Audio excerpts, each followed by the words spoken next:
Alright, promise. Promise made. Hope you don't mind that. Hope you don't mind at all.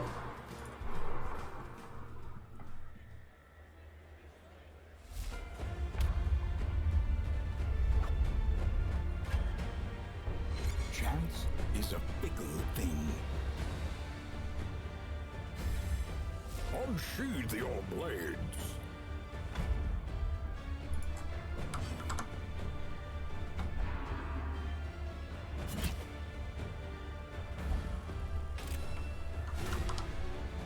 Okay, let's go. Let's keep going with this. So we are playing a pure mark composition here. That's kind of trouble, I guess.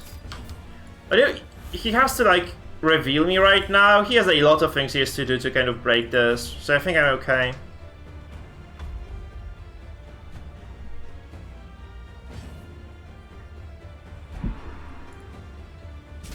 He has a stun actually. I had to go invisible here as a priority for sure. I'm gonna just bellow here, I think, because bellow is just going to be this kind of ultimate tool for me, and whatever Flagellant does really depends on his future moves as well. So we just have to kind of wait for him to make a move before I do something stupid with my Flagellant, I think. Also, it would have been very nice to drop the protection of the Crusader, but he just kind of anticipated that, you could say. He marks the mana terms. It's very curious, actually. It's quite curious indeed. So I'm gonna drop the. No, actually, you know what? There is no reason for me to drop any region whatsoever. Yeah, he has no double stun items here. I think if you run this mark composition with the Crusader, oh my god, you should probably be running the. With the double stun items. So to just secure those stuns, because your Crusader doesn't do anything that other than stunning. So I think you should be kind of making those adjustments here.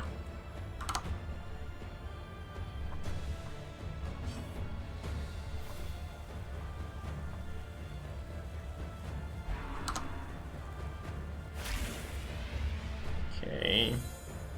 So he cures the debuffs. I'm just gonna drop the Bellwork here, just to keep my guys safe-ish. I suppose that's very important to just be able to use that skill, because this just provides me with this little bit of oomph here. He stuns with that. Now he can just stun my Crusader now, it doesn't matter anymore. If he stuns him right now, it's okay. Stuns him, doesn't stun him, that's kind of whatever, frankly. So I just need him to use 2 moves to attack this, and hopefully he doesn't kill me here. He might actually kill this because of the first like initial crit. He might just be able to kill my mana terms.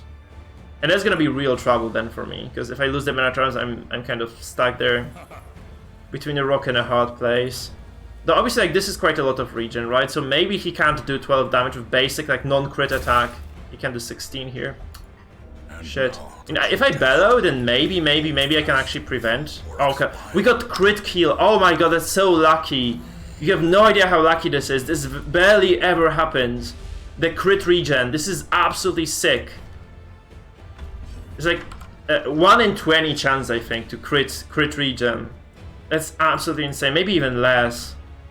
So this means that we can actually do whatever we want right now, because he has zero possibilities of killing us.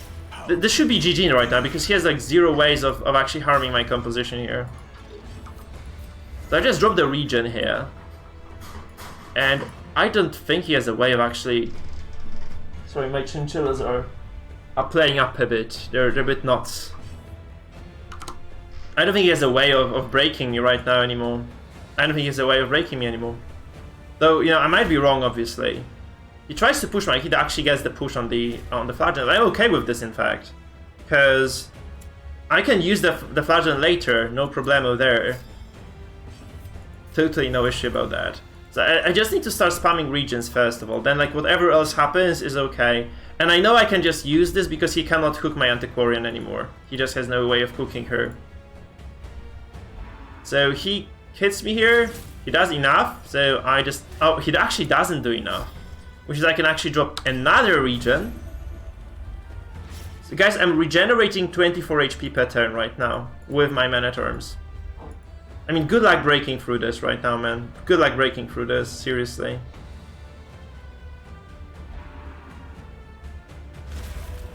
Oh, that's fine. That's totally, absolutely fine for me. Becoming unwound. Because I don't think he has a way of doing like 22 damage right now. I don't really think he has a way of doing that. Especially that he has actually sustained a lot of debuffs. He is minus 40. Yeah, I don't think there is a way for him to do that much damage anymore. So we kind of, this composition relies on you being able to use the protection buff of the Crusader on the very first turn, or on the second one if you're stunned, right? So the Bulwark of Light is absolutely crucial for you. Please don't crit me though. Okay, the crit doesn't even kill me now. So see, that's kind of the nice part about this. I just sustain what he's doing, and I hope I slowly will wear him down from here. That's the point. By the way, yeah, Area Mans, I think yeah, Hellion is a very good damage dealer overall. So he can do quite a lot of nasty stuff to your opponents. Okay, he actually stressed me a lot though, that's the problem. He did actually stress me quite a bit. So I'm just gonna go start with the Crusader to heal first, before I activate the regions, right? Before I activate the regions. Although I can actually just use my Flagellant with Exsanguinate to heal that as well. Blackcurrant Cider, that sounds crazy. You're really a cider person, aren't you? Okay, that's not gonna do anything to me. And you also put my Flagellant in the right spot, mate. Friendo.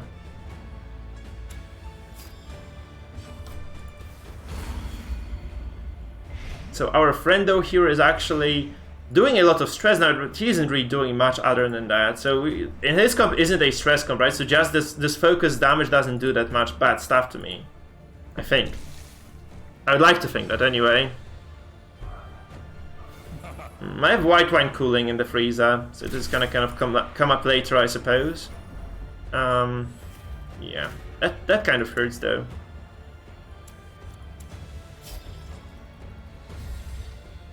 I'm gonna redeem this, I think. No, I don't have to. Okay, we get the Exsanguinate as well, that's very good. So it's full HP heal here, and he has to just hit the Man-at-Arms, right? And the Man-at-Arms is going to be okay because he regens at the start of next turn. So he can't really harm me in any way.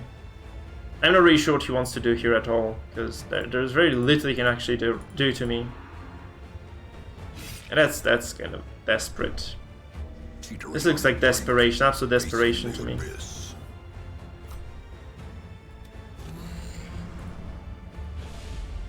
Minus 60, minus 60, minus 60, minus 40. He has to cleanse this now, because he has like 0 of breaking me otherwise.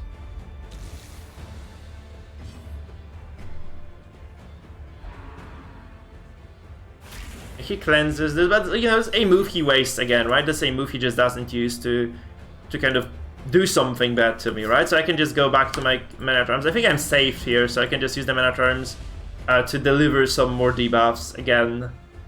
And whatever he cleansed is back up again, right? So that's kind of the issue for him right now. He can't really break me, and I'm slowly dragging him to 100 stress. And then it should snowball out of control. Hopefully, anyway, it's gonna snowball from there. Oh, no. Okay, doesn't do enough. Doesn't do enough. So I can always heal this, right? I can always heal it. Actually, you know what? I should probably just... No, he can't target my backline anymore. I should be fine, in fact. So I should probably try to do some some actual stress damage here, because I can activate her right when I want to and just go back and heal. So it's gonna be fine. If he pulls her anyway. Oh god, I really need this to hit, because I need to start stacking this heavy stress. And it's very slow of a fight for me. I don't like that. It's so slow, right? I don't really like it being so slow. He's not really gonna stress the the Flagellant at all. So that's a nice part as well.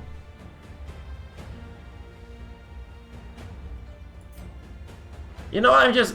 I think I'm gonna drop another region here just for good measure. Just for good measure.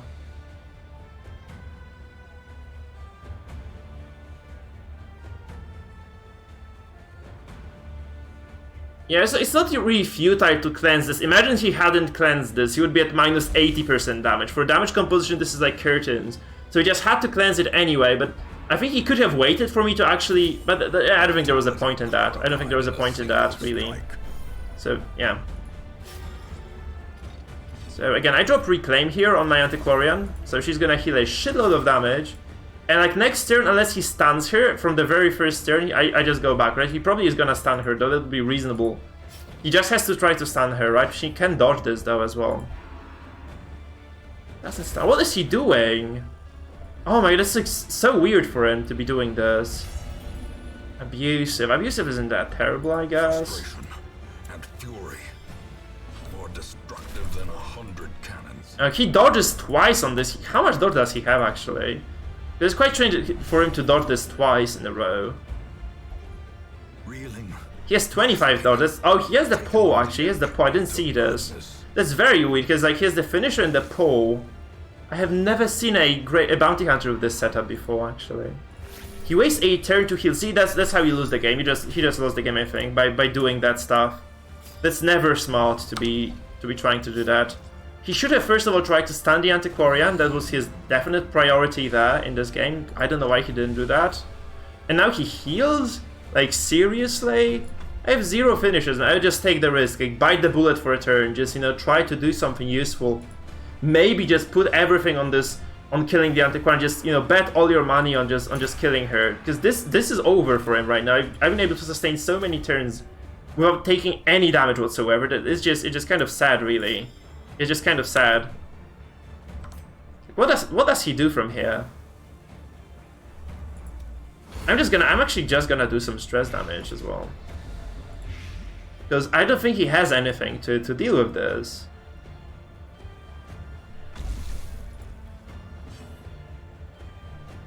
So how are you enjoying the game, guys? So far, how are you enjoying? Wow! Bro, what are you doing? No! What did you do? Oh, actually this was quite smart. I didn't see this at first, but it was very smart to do this. Because if you do get the daze, that's so unlucky you didn't get the daze. 10% not to daze her, she would have probably been dead. In fact, she would have probably been dead. So that's kind of good from him, actually. It's quite a smart decision. To try to daze her, because then I would have been unable to use the regen. So he would have potentially killed her next turn. But he would have also pushed her to the very back, so he would have to rely on some other abilities. And yeah, that's basically another issue. So maybe not the best move anyway. Yeah, you should definitely take them. Oh, he actually gets it now. I mean, can he stun this? Can he break this at all? Not really, right? Not really, so... I should have actually waited. I should have waited with this move. As life ebbs, terrible vistas of... I should have waited, because I might lose the Antiquarian now, in fact. Because I just messed up a little bit. Depending on how much damage he actually deals to her. With those ladies here. That's the thing. Depending on how much damage he deals. Hopefully he just goes for a safe play here. And just goes for, you know, tries to heal the... No, yeah, he maybe tries to heal the Crusade. No, he goes full... Oh, yeah, he goes for the smart play here. Ouch, and I can't activate this. See, that's the problem, right? I just can't activate this. So I can't really heal this. And I won't be able to go below 40. I think 9. 9 down. I think I'm gonna be able to actually heal here. Okay, good. Good. Alright, so I'm Gucci. We're fine. We are Gucci, guys! We're Gucci, never mind. Yeah. So, good luck, mate, killing this right now. See how annoying this composition is? You think you have accomplished something, but he hasn't really. Look at this. We have as much HP as we had at the start of the fight. We just have that much HP still. So, he hasn't done anything to us. He did a little bit of stress with those zealous accusations, but he's not a stress comp, so he can't really utilize them at all. And I can just destroy him with stress. Absolutely destroy, mangle his ass with stress right now. Yeah, you hate to see it if you're a Mark player yourself and you see that someone just plays too passive. I think he has been playing way too passive here. So if you're a Mark player in this situation, you should always try to focus the man at arms. Because he's the weakest link usually. He should be the weakest link, so... And like, he can't guard himself, right? So you can usually you might be able to kill him before he spams enough bellow. That's your kind of golden ticket to victory, because if you try to focus the Antiquarian, she just takes cover every time. And you accomplish 0. Null. Nothing. Seriously, don't do that. Masterfully executed. And yeah, that's what happens, because Antiquarian is just immortal in this comp. Like, she's just immortal because of the take cover. That people like actually underuse very hard. You should always just kind of, you know, respect the take cover. And if you're playing Antiquarian, by the way, you should always pick her last, so that you have the ability always to use this skill. That's very important for you if you are an Antiquarian player, actually. Just take cover as often as you can, right? So, like, make sure that you are in the clear to use this skill if you get pulled by the Bounty Hunter or the Shield Breaker. And if you're paying attention to that, you should be golden with this, really. That's the biggest mistake you can make, just, you know, activate the Antiquarian too soon. If you don't do it, that's usually just kind of a GG for you.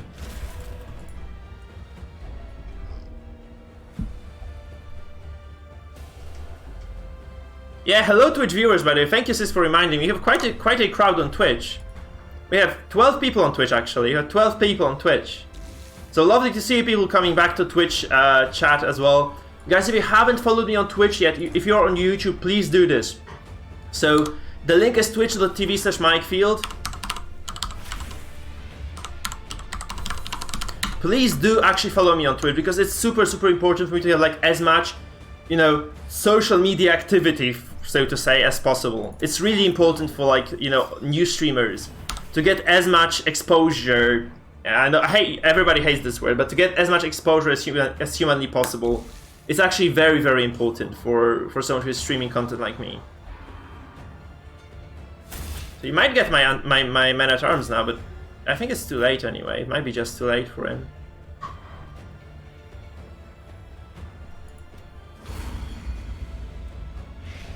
So if you haven't followed me on Twitch yet, please do this. This helps me a ton as well. Because a lot of deals come through Twitch, right? You can get like sponsorship deals, like, you know, game promotion, or some sort of that stuff if you're a Twitch streamer. So this kind of would help me a lot if I had like a bigger following on Twitch. Also, you know, the more the merrier. So you keep that in mind. Keep that in mind, guys.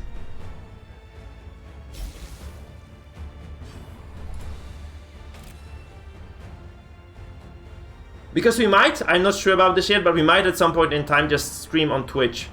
Right, just exclusively on Twitch. Just because of the benefits, really, just because of the benefits that it has. So basically, if you haven't yet followed me on Twitch, please do that. Because it's just a bigger streaming platform, right? It's just a bigger streaming platform. It supports the up-and-coming streamers a ton. So if you'd like to do that, it would be lovely. Jesus, sis. I'm actually, you know, guys, I was told by another like medium streamer that I should probably have Twitter. We have Discord already, but I was told that it's usually a good idea to, if you're streaming consistently anyway, I think I'm streaming quite consistently, it's a good idea to actually have, oh my god, he stunned the Antiquarian, to actually have Twitter. So I might do that, I might actually do that.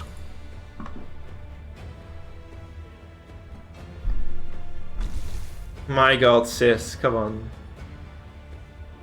So I might actually open up a Twitter account. Though, how many? Let me just ask you this: how many of you guys actually use Twitter? Tell me. How many of you actually use Twitter? Because I'm gonna be honest, I don't own a Twitter account. I've never owned a Twitter account in my life. I'm a boomer probably, so that's why. But it kind of stays. Yeah, so it's not a big platform for the, you know, even for my generation already. I think like boomers use Twitter, don't they? Is Twitter for boomers? If you use Twitter, tell me your age as well. Tell me your age as well. Obviously, if you're comfortable saying that.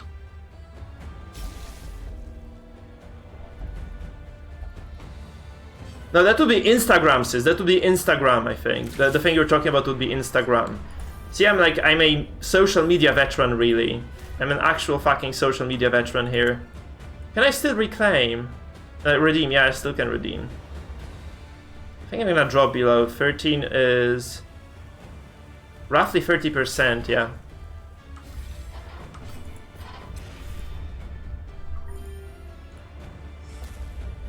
Poor guy. I mean, you have to like the metal in this guy. Like, he didn't give up. He just didn't give up. Though I think he gets super hard countered by my comp. He gets super hard countered by my composition. So the fact that he's still in here is kind of a feat of courage in a way, right? It's kind of a feat of courage in a way. So he loses the Bounty Hunter now, unless my Crusader does something super stupid. Yeah. Impressive. And he probably loses this game this turn as well. Because that's dead, and he has like, yeah, he's gonna break down completely now. This is like freaking clinic of a game, by the way. This is like the cleanest you can play against Mark. I think we made 0 mistakes here. Like, we didn't rush into activating any character. This was as clean as it can be, guys. Seriously, I think this was as clean as a game can be. As the fiend. So yeah, that's probably like the cleanest of an Immortal composition game I've ever had. Because you can lose against Mark so easily, by the way. You can lose against it so easily and so fast. This was full control. Like, he had no